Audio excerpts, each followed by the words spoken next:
the competition minded. Welcome everyone to the Texas Grassroots Alliance live stream. We have a very special live stream for everybody. Neil, great to see you as always. Today we've got Tamara Neal from the Decrim Dallas Coalition and Julie Oliver. Hello.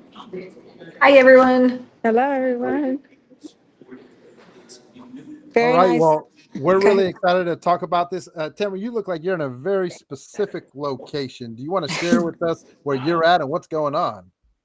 Man, it is. Hey, everybody. My name is Tamara Neal. I'm one of the organizers of the Decrim Dallas Coalition.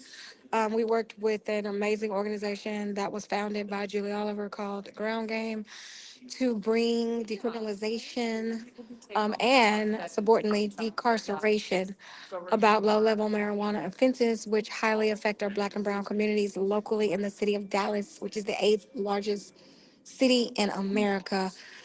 So today you'll hear a lot of people in the background. You'll hear a lot of things going on. I am in City Hall. We have to speak on making sure that our amendment gets passed to go on the November ballot today. They are voting on all the amendments.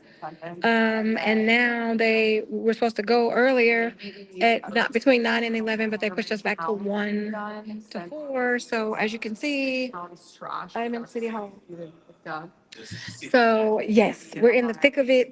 It is a lot of things going on, but we wanted to be here immersed in the real work, like the people that are showing up to speak against it, speaking out against it, and making sure that we demand it be put on the November ballot, because we just got done with an amendment that they tried to defer to the May ballot. So it is a fight, you guys. We are here. Get here if you can, 1500 Marilla Street, City Hall, to support decriminalization today, because that's what's on the line is our freedom. Yeah. So, I'm here in Houston. So to speak a little to folks a little less familiar with it, which would be me as well, you collected the signatures and you submitted them to council, and it ought be, to your best knowledge, a kind of a pro forma thing. They're going to put them on, but that ain't so. Is that am I correctly interpreting what you're saying? Yes, so they're going over all of the amendments, and decriminalization is one of them. Um, they have to make sure that they have the language. So what we just saw is another amendment go up about increasing pension or something like that for police and firefighters. No doubt. They had to defer because they didn't have the language.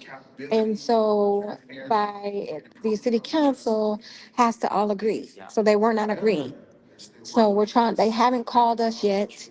Sure. Right now, we have some organization leaders up, but they haven't called Decrim yet. So we're waiting to go up to the podium to speak, to demand that our ballot initiative and our charter amendment to decriminalize marijuana in the amounts 4 ounces or less in the city of Dallas goes forward, right? So, again, it's a fight. We did get the signatures. We did move forward with making sure, based on state law, they have to put it on the ballot. But there's also players like the mayor and city council who um, might, you know what I mean, might try to stifle this vote today. But we're here to support that and demand that they put it on the November ballot. I think that's the real thing, is Great. that they don't defer. They put it on the ballot in May. They don't try to move it to, they put it on the ballot in November and don't try to move it to the May general election. That's the real fight here today. Great. Thank you. And Julie Oliver could speak more to that, because she has did the decriminalization work in a lot of big cities like San Antonio and Bell County and Lockhart and Denton. So she can speak to the specifics of the language on why we're here. But as one of the coordinators of the Decrim Dallas Coalition, I wanted to make sure that I was at City Hall representing for the community players, the grassroots voices, activist voices, the organizer voices, and who made this happen, which was community, right? We went out into the community and made this happen. The voters made this happen. So that is what's going on right now. Thank you. Yeah, I'll share that Tamara was, when I was with Ground Game, I'm no longer with Ground Game, You the for all of your organization help with that that. And then not for lunch, collected the but I think we signatures. can use it at But the Tamara lunch. is the Why first not? person I reached out to in Dallas about building a coalition last year around this, and like, would this be popular? Do you think people would go for this? We're actually amending the city charter. Instead of creating an ordinance, we're actually embedding this language in what would be the city's constitution, so that tickets are not given and folks are not arrested for Class A, Class B misdemeanor possession offenses when it comes to cannabis. Smell can't be used as probable cause for search. So we know that that is frequently a tool that police officers use to search vehicles. Absolutely. And Tamara and I've laughed Yeah. about this a million times, If but we can do and it's really a not massive funny. It map just of shows you ballots, though, that and just privilege exists. highlight in But green, I like, guarantee that you, would be if you wonderful. pulled And I think over those a, spots a very nice Range all Rover around coming Love from Field driving area, from Oak Lawn, Colorado through just New Mexico, survive coming back into Texas, ones at this point. and a suburban white mom was driving that car, you might probably find felony amounts of cannabis in her vehicle. But unfortunately, the way things stand in most of our cities in Texas, One massive police one. officers That's don't the hound the women who look like me. And so even though they might be carrying back, Class A, Class B, or felony amounts of cannabis from another state that is legalized, they're typically not the ones who are placed into the carceral system. So this really seeks to end enforcement of Class A, Class B misdemeanor offenses, not felony offenses, but misdemeanor offenses. And it would enshrine it in the city's constitution, known as the charter. And that would be a much, much harder. City council couldn't repeal it. It would only be by the will of the voters. They would have to be able to remove it from the city charter if they didn't like it. But we think it's very popular. It's passed in almost every city that we've done this in. The only city where it failed was Lubbock. San Antonio unfortunately failed. There were several charter amendments, not just cannabis decrim. I think on its own, cannabis decrim would have sailed through a charter amendment process in San Antonio. But that's why we're here. And today is the day, and today is, by the way, the last day that city council can take a vote in Dallas to put this on the November ballot. This should be an administrative vote only. They have to. Their jobs require them, state law requires them. Once the signatures are collected and the city secretary verifies that the requisite amount of signatures were collected, they have to approve it. They don't have the option to not approve it.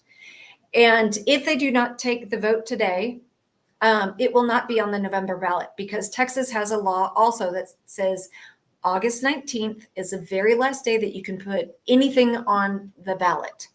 And so city council, again, through an administrative vote that they need to take, puts us on the ballot.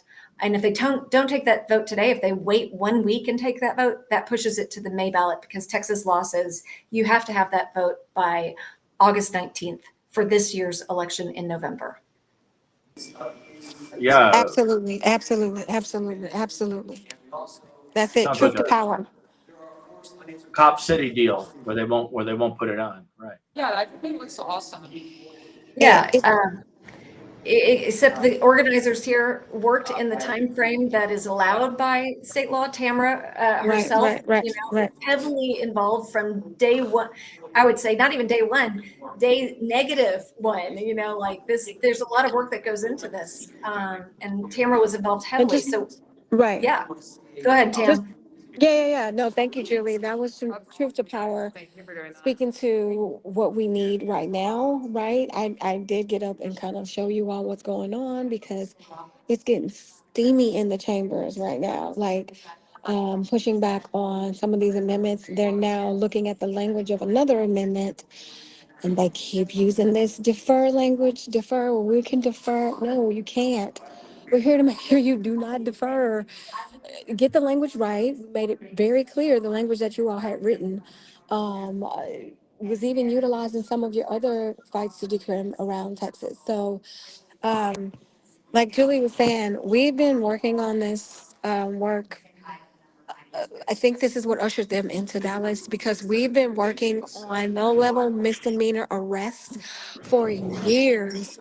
we changed policy 31305 with DPD to make sure that they were not arresting for 2 ounces or less of marijuana. And our work came from a report, and I'll drop this, but it is a report from Office of Community and Police Oversight and the leadership conference that we did.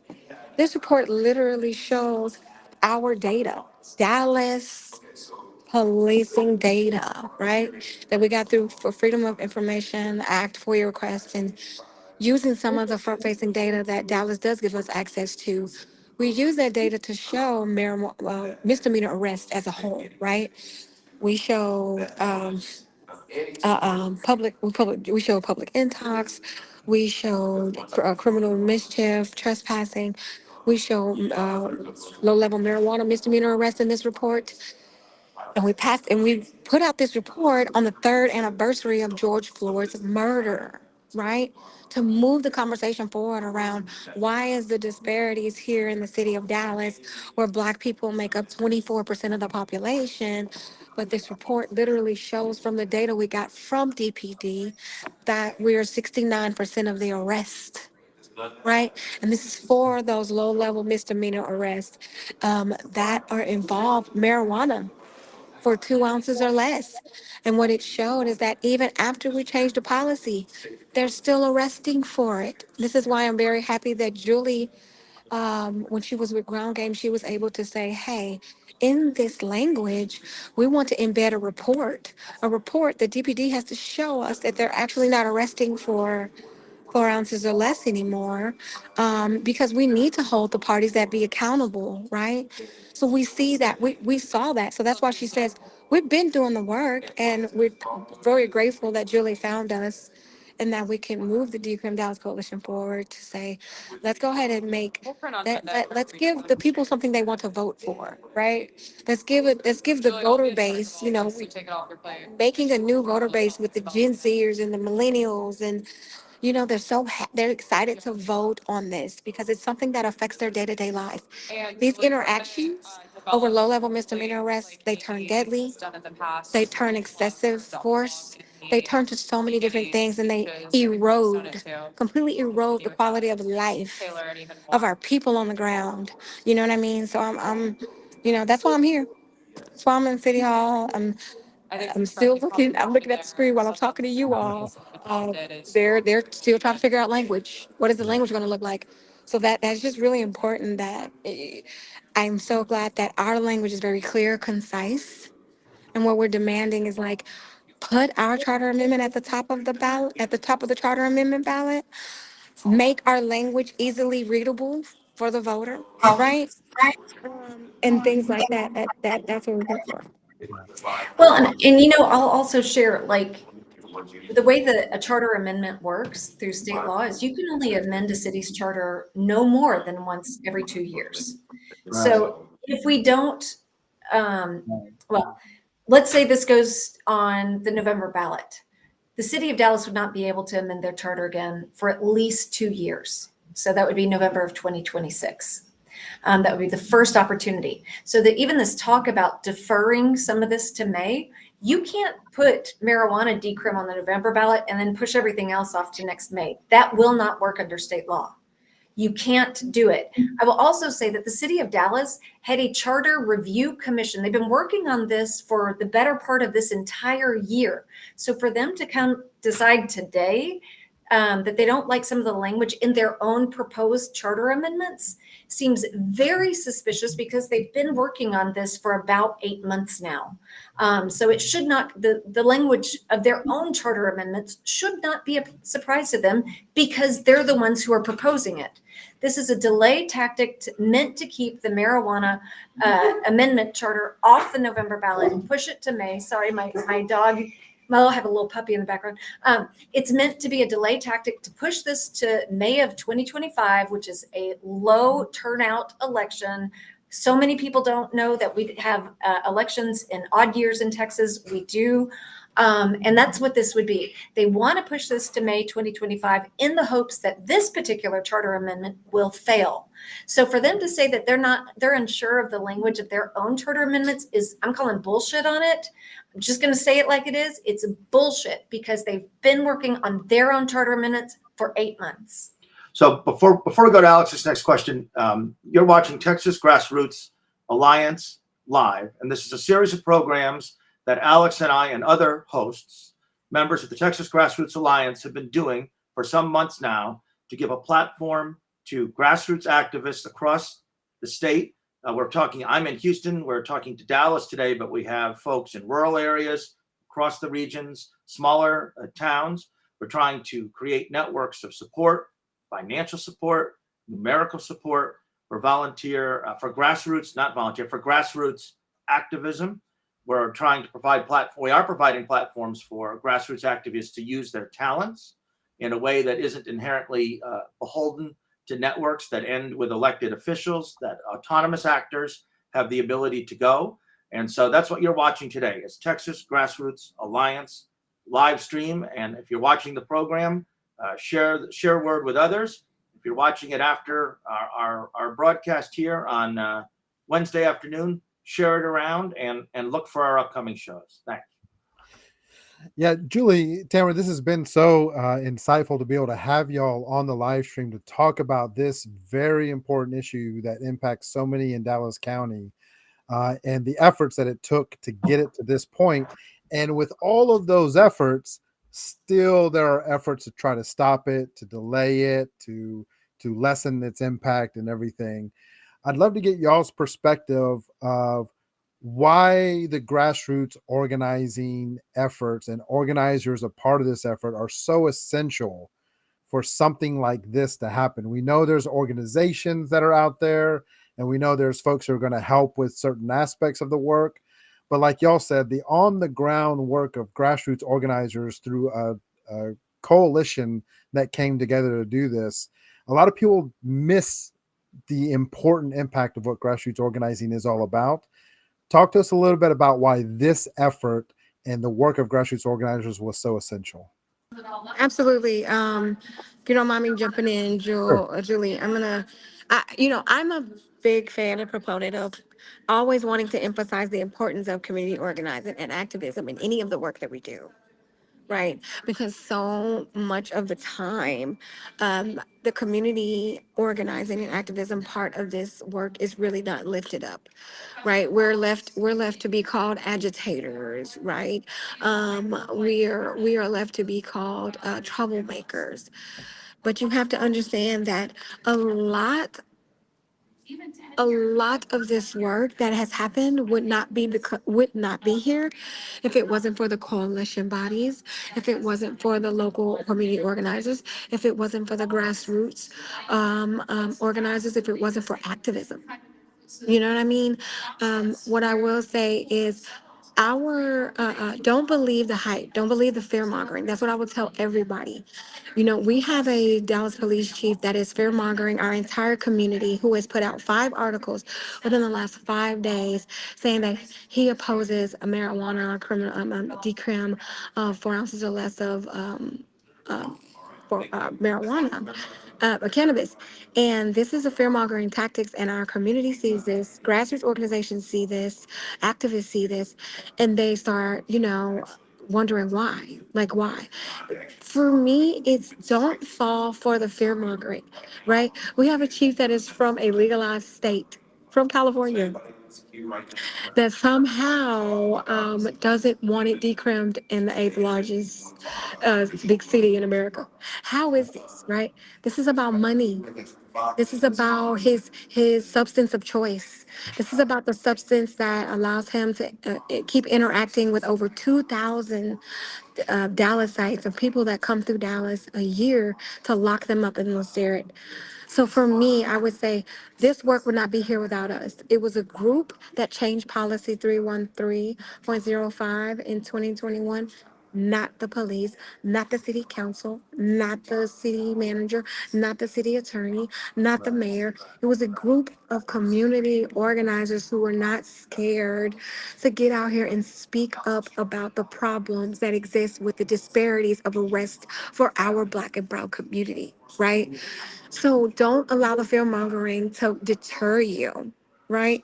Come out. You will find people that are here. My biggest thing as well is get involved in the process. Get involved in the process.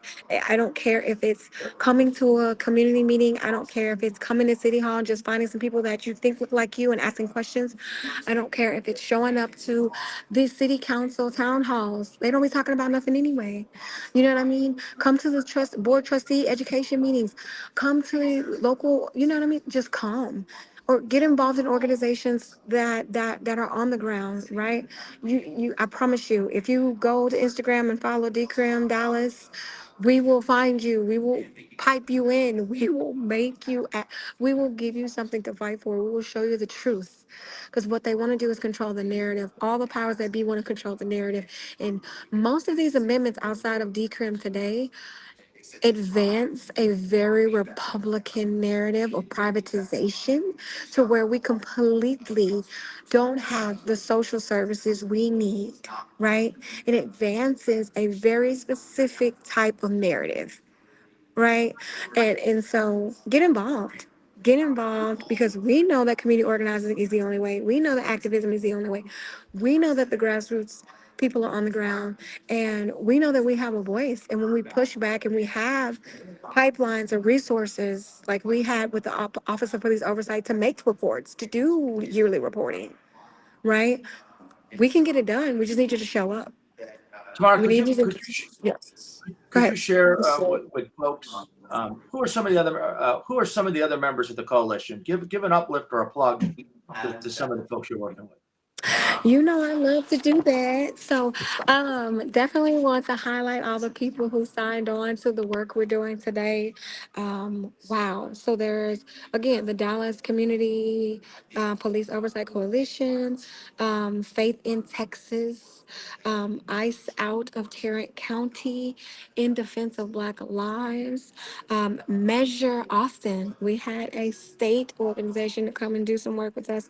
Mi Familia Votar, Mothers Against Police Brutality, a North Texas Immigration Coalition, Texas Organizing Project, Worker Defense Project, American Civil Liberties Union of Texas, Dallas representation. We appreciate those lawyers.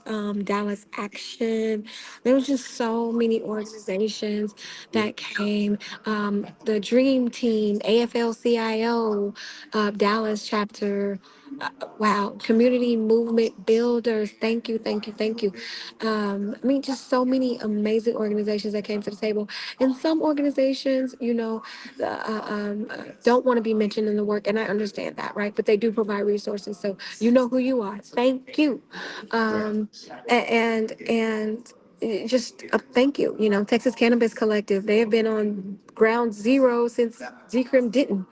You know, so we appreciate them. We appreciate every organization that said, you know what, I'm going to sign up to support Decrim Dallas because this makes our community safer. This gives us better access to our democracy. This shows us that we can vote for something we give a damn about, the issues that we care about, right? Because we know our brothers, sisters, uncles, you know, mothers, cousins are going to jail for these low level misdemeanor arrests every day. So thank you, thank you, thank you. And if I didn't acknowledge you, charge it to my brain and the mayor speaking in the background because Right, he right. is talking crazy. Credited to my head, not to my heart. Right. Yes, so thank you. So, and I will say, Tamara has been indispensable in this, obviously for years, been working at this in Dallas and moving the ball forward.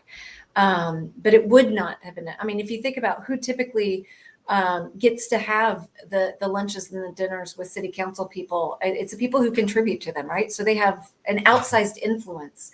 This is a way for 21,000 registered voters, just average, everyday people in Dallas to say, this is what we think the priority of Dallas should be. And we're going to say it with our signature. And 21,000 of us who are registered voters, 50,000 people in total, but the 21,000 of us who are registered voters in this city, we are putting pen to paper and we want this to be the policy. And for all the reasons that Tamara mentioned, again, it's a disproportionate effect of, enforcement on the Black community. It's the fact that it's extremely expensive. A class A misdemeanor can be a $4,000 fine, and I think up to a year in jail or maybe 2 years in jail. A class A is $2,000 fine and jail time. It's incredibly costly in terms of what it costs a family. In addition to the cost that it causes on that household for low-level marijuana amounts, the cost to taxpayers in Dallas is extraordinary. There have been studies that show that the cost to prosecute one misdemeanor arrest averages $2,500. And that starts with the police officer who takes the person to jail and has to write up the report and does booking, and then the person in booking, it counts the jail time, all the way through public defense, the DA or the county attorney's time. $2,500 per person who is just arrested. That's not a conviction, y'all. That's just an arrest. So it's incredibly expensive. And then if you have one of the things that this charter amendment will also do is say, City of Dallas, you cannot pay for the THC testing. By the way, marijuana is legal in Texas as long as it's below 0.3% THC concentration level. Completely legal in Texas. That is in state statute. Anything that exceeds 0.3% THC concentration is illegal. But it is the same plant, different concentration levels. So that being said, written inside of this amendment is a budgetary item that says, City of Dallas, you cannot pay for testing. If the state wants to pay, by all means, but City of Dallas taxpayers are not footing this bill. It's extremely expensive. They have to go to state licensed facilities. You have to bring in a witness for the trial. Again, very, very, very costly for City of Dallas taxpayers. And when there are higher level crimes that need attention by DPD, it is judicious. And I would say it is, the word is leaving me, but y'all know what I mean. It is the prudent thing to do to not arrest and not give people citations for misdemeanor marijuana offenses. So Julie, whenever anything's positive, in a city, I keep waiting for the state to overturn it. The state I don't want to speak it into being, but as you've had success elsewise, what's been the reaction from the state? So, well, the state hasn't had an opportunity yet. They meet next year. Well, I guess so in 2023, they had an opportunity, but they didn't touch the penal code or the code of criminal procedure. So they didn't restrict what cities could do there. Yeah. Ken Paxton has sued cities, and he's been unsuccessful to date in trying to sue to get these overturned. So I would say the state hasn't done much, and they will ridiculously tie the hands. If they're going to tell a city, you have to spend X amount of dollars on enforcing marijuana, low-level offenses, they're going to completely tie the hands of a city if they're going to tie a dollar amount. And that's the only way I see that the state could address this, is to force a city to pay a certain amount, an unfunded mandate by that GOP ledge, to force cities to pay for this. But I don't see a path to victory for Ken Paxton, and I don't see a path to victory on a very, very popular issue for the state ledge to legislate against this. It's a losing proposition for the GOP. In Galveston, they got rid of the state blocked the plastic bag ban because they were strangling the sea turtles, but they got rid of that too. So I'm always looking for what they do next, but I'm gonna go with your more positive interpretation. Well, it's been nice to see Ken Paxton lose. I can say that. Yeah. I take great enjoyment in seeing those headlines when he loses. Yes, ma'am. So this latest Dallas effort is just another example of the success of pursuing this ballot measure and engaging voters and engaging community members. There have been other efforts in Dallas. Julie, from your perspective, what do you think the opportunity is for folks in other communities who are seeing these examples and thinking about why can't that happen here, or how do we go about it. What's your perspective on the momentum in Texas, and where this could go? Well, first of all, if anybody would like to consider doing this, they're welcome to reach out to me, and I can basically give them the guideline for how you do this, steps A, B, C, and D on how you do this. But it depends on the city. So every city is different. If they're trying to add this as well, you have to, first of all, choose your own adventure. Do you want to do an ordinance, or would you like to do a city charter amendment? City charter amendment may not be feasible if the city just had a recent charter amendment, because again, remember, you can only do that once every 2 years.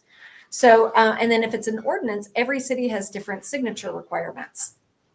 But we have had communities in Texas that have completely led this, volunteer-led efforts. There's a volunteer-led effort in Bastrop. No organization was over that. There was a volunteer-led effort in Lockhart, of which Mano Amiga was the primary organization that spearheaded that.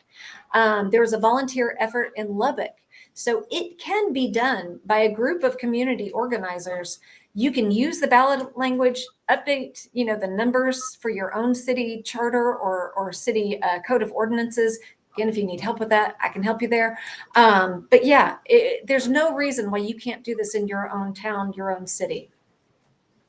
And I think this speaks to the power of Tamara. I love the just passionate speech you gave to all of us and to the audience around the power of grassroots organizing, because I think this shows the power that, a lot of times we want to try to have an organization to lead these things, and we want to fund an organization to do this, but really it's community members, right? It's community members that are coming together to do this. And this is why it's so key from the Texas Grassroots Alliance that we really push. Let's give resources to grassroots organizers, autonomous grassroots organizers, because they can make all types of magic happen within communities. And they're the ones who are the subject matter experts. They're the ones who have the relationships. They're the ones who are in this work on the ground and can help navigate whatever hurdles may come about in trying to accomplish something like this. And then when grassroots organizers are motivated around an organizing effort and working together, the public and the community really gets excited around efforts that have enthusiasm, like this decriminalization ballot initiative and the effort that's going on with it. So I think grassroots organizers are key for us to sustain in our movement and in our communities.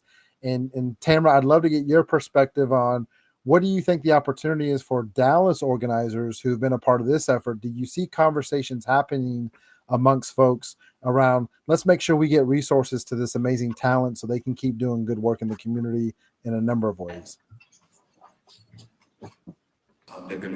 Absolutely. No, I love that question. I think my mic is muted. Oh, no, I think Can we you can hear you now. unmute me? Okay. We can hear you. No, absolutely. I love that question. I was just watching as the city council is arguing over the preamble. Okay, this is what they're arguing about right now. I just can't take this. So I think with the grassroots organizations that need resources, as you can see, when we started the stream, I was like, okay, let me find my donation uh, avenue, because like a lot of the times we're so used to doing this with just shared resources amongst each other, that we forget that, to make sure that we have a way for people to give to the work that we're doing. And it's just real grassroots work when you know that, okay, I just have to depend on the organization next to me, and maybe we can help each other's programming. Like, really, what I would like people to do is uh, uh, uh, um, make it make it a discipline of yours to give back to 1 to 3 grassroots organizations a month. You know what I mean?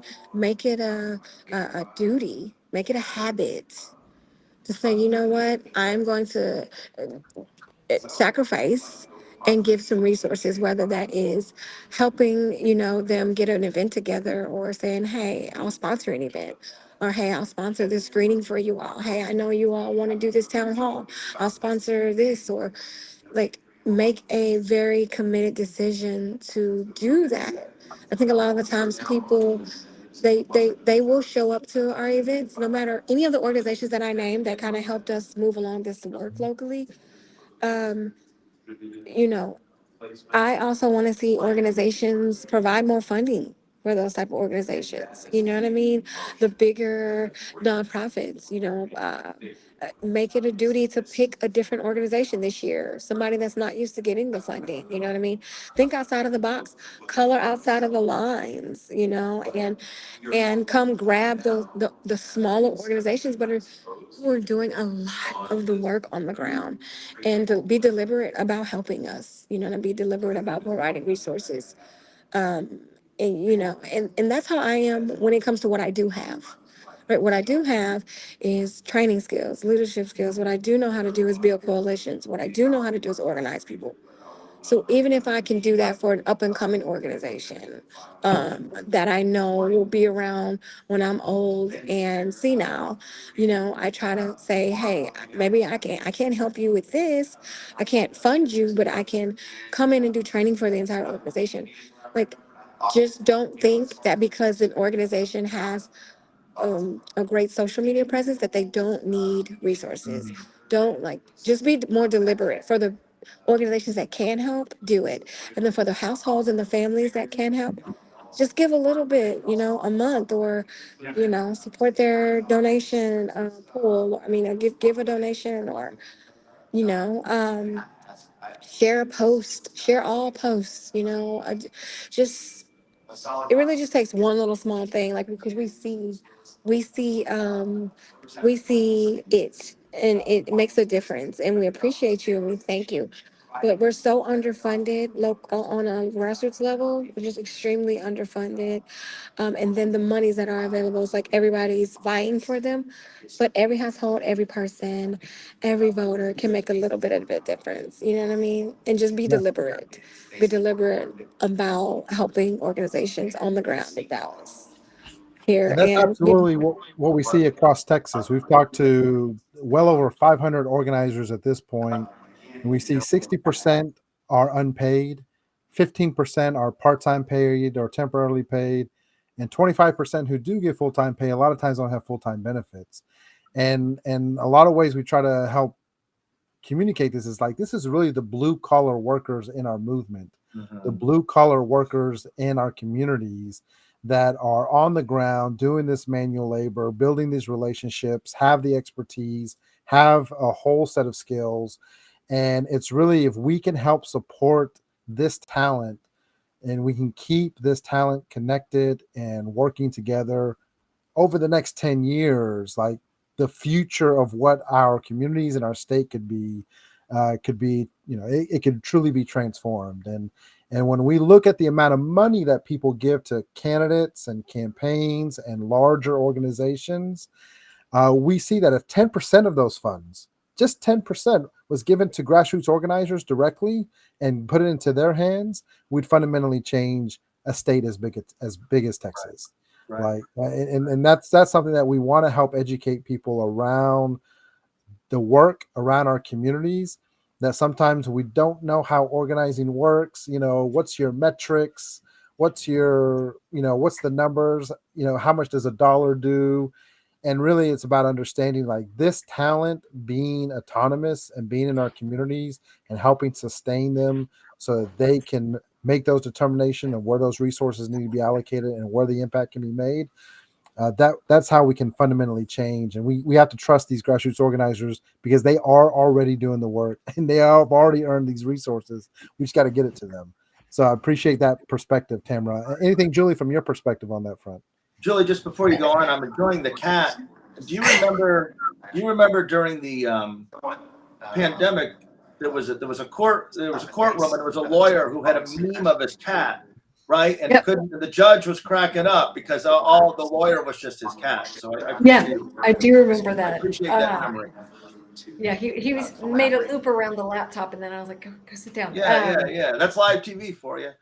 Yeah, it's live TV. The one thing, since you gave me an open mic on this, I will say that it's not even just organizations that can help out grassroots organizers, it's candidates Let's be frank. There are some, Damn right. John Whitmire being one of them, who has 12 million, maybe 9 million now after his mayoral run, but $9 million in the campaign sitting. He has more invested in Porsche stock, y'all, than he does in grassroots organizing in Texas. More in Porsche stock. Y'all, think about that.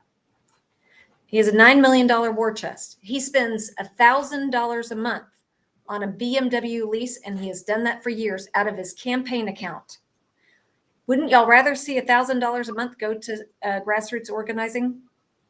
Right? A drop in the bucket for him. Absolutely. Our congressional candidates, our safe Democratic congressional candidates, could do the same. There are many with war chests in the Dallas-Fort Worth area and here in the Austin area that have war chests that could change elections like that if they You're decide making to some of our invest. favorite. You're making some of our favorite points. Yeah. Yeah. So it's not just nonprofits. Nonprofits, you know, they're run as a nonprofit. They're run lean, right? It's not fat and happy. It's not, you know, JP Morgan Chase, you know, with Jamie Dimon, a CEO who gets, you know, who knows what as a bonus. But these war chests that are kept to prevent a primary challenger from ever, you know, throwing their name in the hat to do something, it's going to nothing. It literally is going to nothing. And we know we're 600,000 votes away from getting the electoral college votes in this state. How do you think that's going to happen? Grassroots organizing. The only way it's going to happen is grassroots organizing. And so when you have somebody like Lloyd Doggett, who sits on $5 million, no, I think it's $6 million now. I stand corrected. $6 million of cash. When you have somebody like John Whitmire with 10 million collectively, those two guys have 16 million. Imagine if they each contributed $1 million from now through November, we could deliver those votes to Kamala Harris. Harris County Commissioner Rodney Ellis has 5 million. Yeah. So I'm not super jazzed about the folks who've been elected and then pull up the ladder and don't do anything to help the state, because we are And not not that just far. that,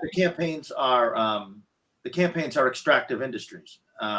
They Yes. suck resources out in terms of donations and in volunteer hours, and that's progressive campaigns too.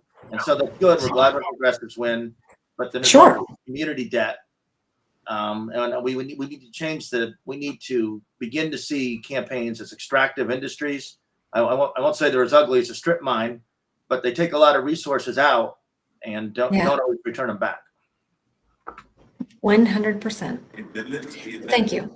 Thank Yeah, you for no, the- appreciate for it, the both mic. Tamara and Julie, on that perspective, because I think this is something that we want to continue to normalize around the conversations we have with community, with each other as organizers, and also within this ecosystem that includes mutual aid work, advocacy, activism, and electoral organizing. There are billions of dollars in this industry, and we are just not allocating them adequately. We are not distributing those resources adequately. And so we have the funds to equip folks on the ground like Decrim Dallas Coalition and all the partners who have been a part of this work, and folks throughout Texas that will fundamentally change our state. So as we wrap up this conversation with both of you and just the amazing insights around the process, the efforts, the continued efforts to make this a reality in Dallas, what's a final comment that y'all would like to give to organizers, to the public, around this kind of work and what y'all have coming up in terms of the next steps? Yeah, so one, I just want to lift up everybody that is in the room. I do appreciate Houston Democracy Project. Thank you, Julie Oliver. You are the the grassroots organizers handbook, index, dictionary. Like, you're such a big integral part of the work that we're doing in Dallas around this. And absolutely, Alex, thank you for Grassroots Alliance to allow us on this segment and to really uplift Decrim Dallas and what it means to decriminalize and how much of an effect it will have on the least of them, our most unsupported population, our how it will reduce the harm to a population that has been so harmed for so long, and So, I mean, again, what I would say is, y'all know why I'm here. You know what I mean? I'm here for the Sonia Massey's of the world, right? This is her last words. This is her last words from an interaction she had with a rogue police officer, a murderer, right? So I'm here for the Sonias of the world. I'm here for the Botham Johns of the world. I'm here for the Santos Rodriguezes of the world. I'm here for those that don't have a voice to give them a voice. And I ask that you all just pour into the work that we're doing. Any of the organizations I named, go follow Decrim Dallas on Instagram.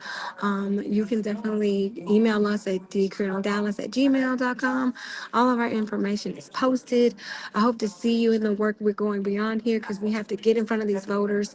We would love to see you out here knocking doors in our most underserved districts, and I mean all districts, but our underserved districts, that's District 7, District 8, District 5, District 2, and the list goes on and on. I love to see you out here talking to these voters, going into these lounges, going into the bars, going into Deep Ellum, going into the spaces, the centers, the community centers, talking to people about what needs to happen in November. But, let's get there first because there's been a lot of talk around the horseshoe right now in reference to the amendments to the amendment. Don't ask me what that means. That doesn't even make sense. But this is how our mayor talks, right? And you converted Republican. So we want to push back on that extremism, and that's why I'm here today. So let's keep fighting. Let's keep going. Please get in touch. Keep in touch with us, and we're gonna be moving towards November. And then after that, we still rolling. We still rolling. We got a lot of work to do, y'all, but we can do it. And with all the people on here and everybody combined, I know we can make the changes that are needed. And I really, really appreciate you all for bringing us on. Appreciate that. Awesome. Julie, And any I'll thoughts? say, if you're in the Dallas area, this is an easy issue to talk to people about. They are very, very jazzed about it. So, especially young people. So if you have an opportunity between now and October 5th to register some folks in Dallas, and say, hey, would you vote to decriminalize cannabis?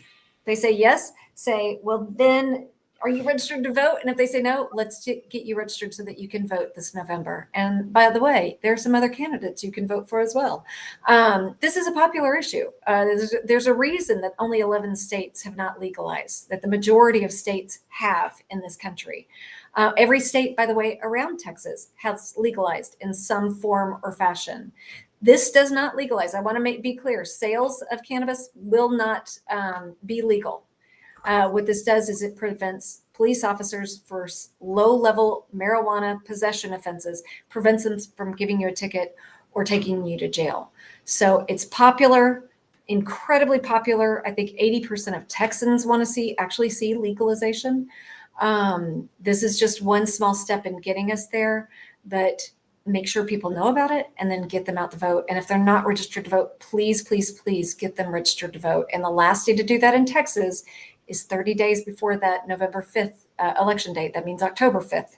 So between now, you got less than 2 months to register voters. Between now and October 5th, get them registered to vote and then turn them out to vote in November. Awesome. Thank you so much for the time today, Tamara and Julie, to talk about this issue. Tamara, you're doing double, triple, quadruple duty as you're at City Hall and doing a number of things as grassroots organizers do, right? And Julie, thanks for all the leadership support and just helping equip more organizers and communities throughout Texas to be able to fight for this ballot initiative and to be able to see the success that's been happening throughout Texas. It's been a huge privilege to have you guys. We look forward to a future conversation. And thanks everyone else for watching us today. If you have any questions, post this live stream, post in the chat, and we'll follow up.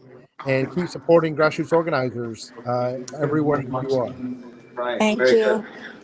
Thank you very much. Thanks, everyone.